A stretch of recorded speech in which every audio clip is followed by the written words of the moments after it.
كل فرد يشعر بإحساس بالمسؤولية تجاه بلده وأمته، أولا مسألة مشاركة المعلومات. يعني نجد أن مشاركة المعلومات أصبحت خطيرة جدا، لدرجة أن فيسبوك على سبيل المثال مواقع التواصل الاجتماعي لديه كافة بياناتك ومعلوماتك، فقلة المعلومات هذه أول خطوة. ثاني خطوة أن تكون محتاط من الجهات الغريبة في التواصل الاجتماعي، خصوصا مثلا جهات البنات، صفحات خاصة لما كانوا يصوروا أماكن القصف أو بالضبط. هذه أنا كنت جايلها.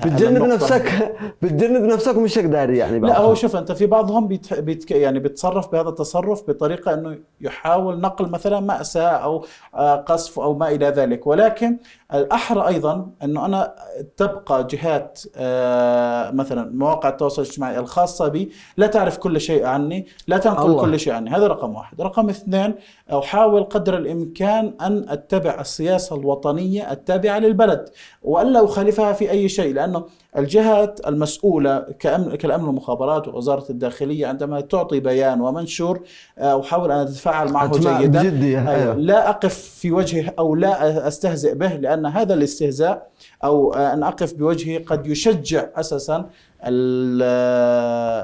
أجهزة الاستخبارات على إسقاطي أنا كعميل. لماذا؟ لأنهم وجدوا في بذرة أنني أخالف السياسة الوطنية الخاصة بي. وأن لا إنسان هزل، يعني ما بين نتعامل مع البيان أو البلاغ بجدية. نعم، يعني أتذكر عندما كان هنا في اليمن سياسة مدري أربكة العدو، يعني لدرجة أن العدو الصهيوني عندما انضرب من إيران اتبع نفس السياسة، أنه لا يجب نقل أي مكان تم ضربه أو تصوير أي مكان تم ضربه، وهي سياسة جدا حكيمة، لأنه عندما أنت لا تكشف للعدو عن مكان الضرب، العدو يضرب بشكل أعمى كان ويحتاج إلى أعين في الأرض انتصار أين ضرب، هو يبحث على أين ضرب. فعندما أنا أقوم بتصوير هذه الأماكن التي تعرضت للضرب، أو أنا على سبيل المثال أنا في قطاع غزة عندما أقوم بتصوير مكان أضربت أو أطلقت منها الصواريخ، أنا هنا أضر محور المقاومة وأضر الأمة الإسلامية بأنني فتحت ثغرة للعدو الصهيوني ليدخل منها.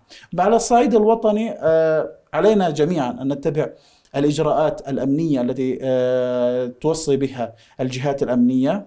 ثاني شيء يجب أن يكون هناك وعي عام بالجانب الأمني لدى الناس، لأن الوعي العام هذا عندما يختل ستجد أن الجواسيس يكثرون، ولكن عندما يكبر هذا الوعي العام في أعين الناس وفي أنفسهم ستجد أن كل مواطن حتى الطفل الصغير ستجد لديه حرص أمني، وإذا لاحظ أي إخلال أو أي مشكلة أي شيء مثير للريبة سيقوم بإبلاغ الجهات المختصة، حتى الأطفال يعني حتى النساء حتى الكبار عندما يرون هذه الأشياء سيقومون بالإبلاغ عن أي أشياء مشبوهة، أعمال غير منطقية. هنا نجد بأن هذا الوعي الأمني اكتمل، لكن يجب أن تكون أيضا الجهات المختصة تنقل رسائل الوعي الأمني بشكل مفهوم إلى المواطنين بحيث يستوعبوا هذه الرسائل، الصغير أو الكبير أو غيره. وأيضا بنفس الوقت يجب على الناس أن تستوعب هذه الرسائل الأمنية حتى لا تقع في الخطأ وتصبح جزء من أي شبكة جاسوسية.